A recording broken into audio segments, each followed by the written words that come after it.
I don't want to have clients that they're having to not eat dinner or not buy the Carhartt flannel shirt to be able to afford my business.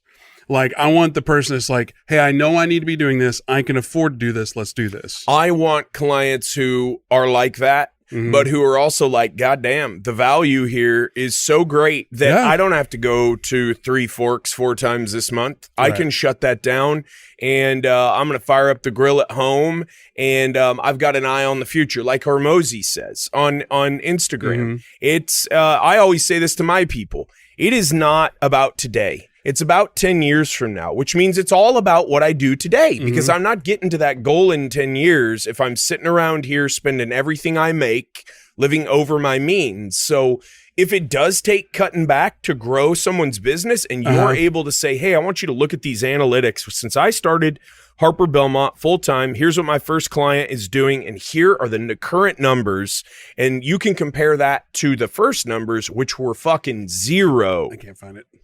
You know, my numbers were 0 when we started, and we're about to hit 2 years. And so, you know, you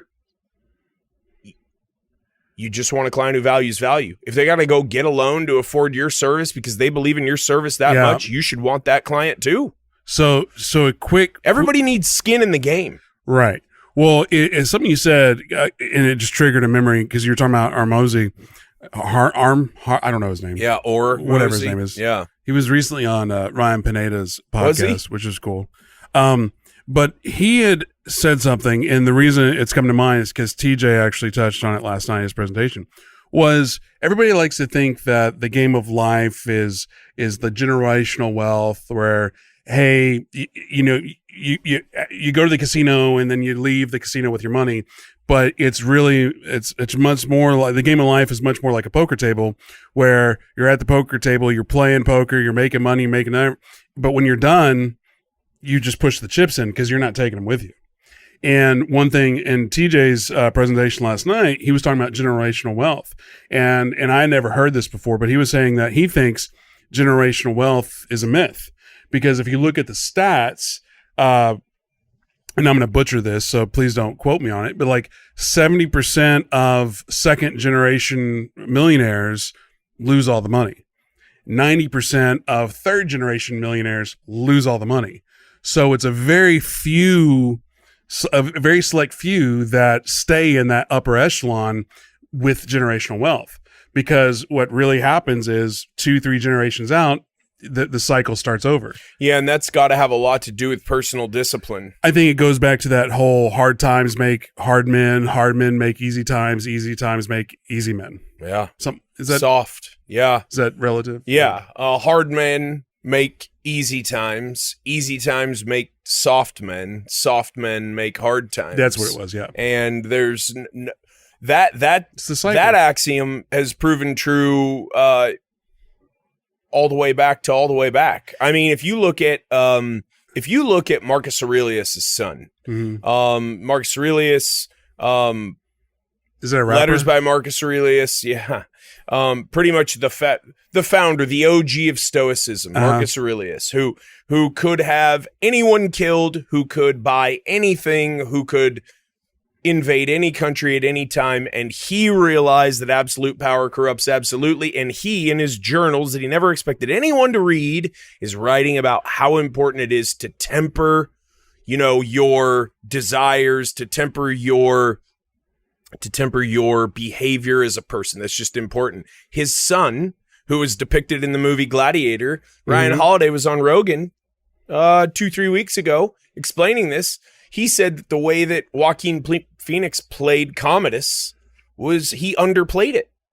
Marcus Aurelius' son was that terrible of a person, that horrible. And you see a lot of these really great men. Winston Churchill, same deal. His kids, not good people.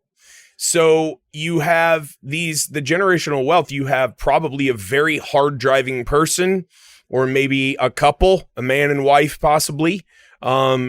They went out there, they figured something out, and they broke through, and they created all this wealth. And then that created a very, very easy path for their children. And then their children started to veer off of this hardcore. We get up at 5, we put it in, rain or shine, they're veering off. Then they have kids, they veer off. Then all of a sudden, everyone's squandering and wasting everything. I think TJ's onto something. Have you heard of the book, The Fourth Turning? No. Sohail, I just sent you a link on Slack. I haven't fully gone through all of it, but it's basically The Fourth Turning. It's the cycle prophecy where basically it's more or less the hard men, the easy times, whatever. Yeah. But you have these different. The Fourth Turning is you have these different generations where you have the hero generation, and then you have like the arty generation, but then you have. At the very end, you have the chaotic that screws everything up generation. Yeah. And I think what they were prophesizing is we're in that cycle where we're at the tail end of the chaos, which is about to start. Again, I haven't read it, so I don't know. Almost a renaissance of the hard ass. Basically, it's saying it's basically a long-winded way of saying history repeats itself. Yeah, and it does. And what we're prophesizing is there's going to be some sort of event, maybe it's the war in Ukraine explodes, who knows, that creates a situation that we have to start the cycle over.